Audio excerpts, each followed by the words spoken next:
As we've been told by many agents that the best time to sell a property is immediately after a HDB reaches MOP or even just after you collected the key and a condominium TOPs. Even more, have you been convinced by other agents to quickly sell a unit at a loss because there are better opportunities out there when you buy, and if you don't take action fast, you'll miss the boat? If this is the case, you may have been told a lie, and in this video I'm going to share with you a few case studies of certain developments will determine when is really the best time to exit your property.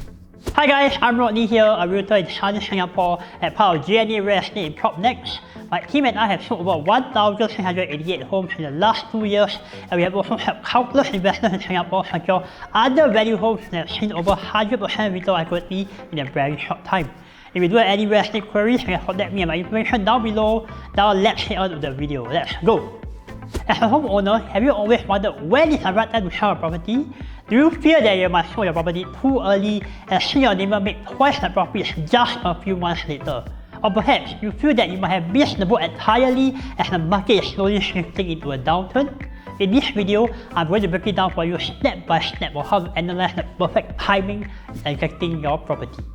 The first development that we're going to look at in terms of the case studies is Double Bay Residences. Double Bay started selling in May 2009 and received its TOP status in the third quarter of 2012. If we take a deeper look at how the market performance is in 2011 and 2012, those years were very stellar years for property prices, as prices increased close to 9% before the announcement of the cooling measures in 2013 and the introduction of the total debt servicing ratio that slowed property prices down. So the question is selling a unit at Double Bay Residences immediately after TOP a better decision as compared to waiting it out for a period of time, even when the market suffers a downturn? Let's find out. If we take a look deeper, a 2-bedroom unit at Double Bay Residences, we sold on July 2012, is able to pay 1.09 million selling right after the collection of keys. The buyer of this unit purchased the seller when the unit is still in a brand new condition. However, 1 year later in May 2013, another unit 0909 sold for 1.255 million, a 165k increase as compared to the level 7 unit. This is despite the announcement of the cooling measures and tightening control of the DDSR announcement in January 13, which saw the market went to a slowdown. More interestingly, just 4 years later, the same unit 0909 was sold for only 1.088 million in November 2017, causing the owner to make a loss of over 167k. So what really happened in this scenario of Double Bay Residences? Let's find out. To break down the price and trend of Double Bay Residences, you will see that although the development has achieved its TOP status in 2012, prices are still not at its peak, although the property market then was a very bullish one. When the market entered in 2013, although it was a quieter market due to the announcement of the cooling measures, you will see that prices still continued to increase all the way close to 2 years after TOP in 2014, even though transaction volume has dropped substantially. From the third year of TOP, property prices then start to correct itself from its peak and start to stagnate in the years thereafter. The next example we are going to look at is a very popular condominium in Bishan, Clover by the Park. We have a total of 616 units that started selling in 2008 and achieved its TOP status in the first quarter of 2012. Upon the TOP of the unit, 1404 sold for $1.46 million, and similarly the buyer actually bought the unit at a brand new condition. However, just 1.5 years later, a lower floor unit on the third level 0304 sold for $1.59 million, a 130k difference for a lower floor unit. In fact, in 2017, 6 years after the development has TOP, 3104 sold for only $1.608 million, just $20,000 more than the third floor unit, although one is on the 31st floor and the other one is on the third floor. So what can we learn from the price chart at Clover by the Park?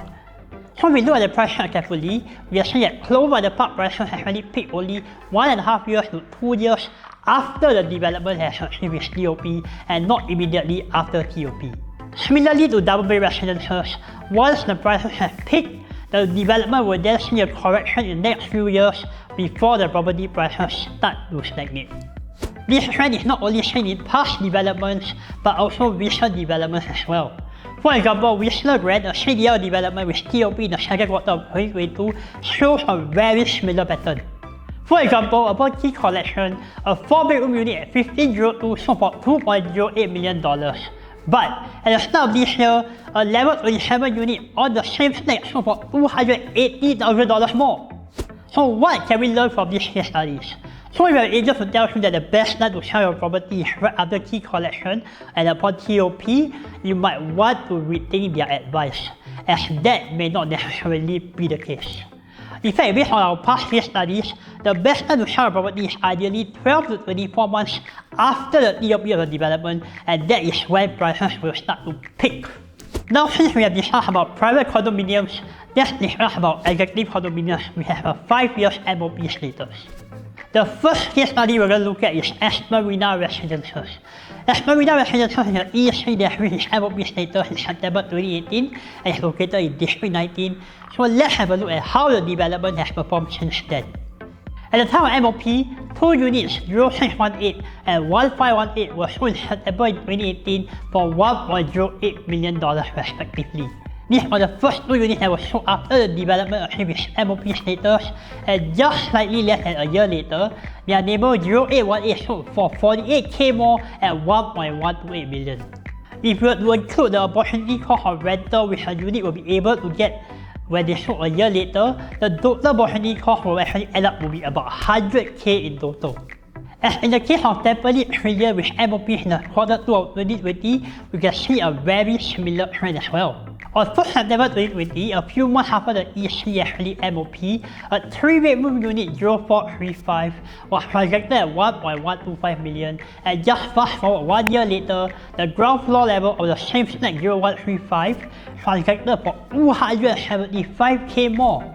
If you were the owner of 0435 and you knew this would happen, will you still be in a rush to offload your unit? Okay, so we're actually coming to the end of this video. So the case study I have just shared with you reiterates that selling your home immediately after your MOP or TOP might not be the best window if you want to maximize your profits. Selling too early will only stick up prices for your neighbors in the forthcoming months, as usual seller behavior will mean that they will always want a higher price than what your previous neighbor sold for. So if you have an agent that's pushing you to sell right after the collection of your keys or the MOP of your HDB or EC, you might want to wait a few months for your neighbors to stage out the prices for your development before you commit to selling your unit. That being said, of course, price increments cannot go on forever. There will always come a point of time where the property value peaks and the market will not be able to accept its value proposition anymore, and the property will stagnate in the years to come.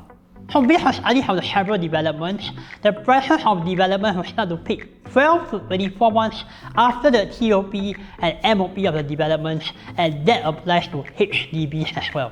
Alright, so I hope this video has been able to provide some value to you as given you an insight of residential real estate price behaviors. And if you do have any questions, whether is it the right time to sell a property, do drop me a text or call my number below, and I'll be objective in giving you my analysis of your development. Alright, so we come to the end of this video, and I hope sincerely that you enjoyed this video. And if you do consider hitting the like button and also subscribing to my channel. And if not, I'll see you in the next video. Do take care and bye bye.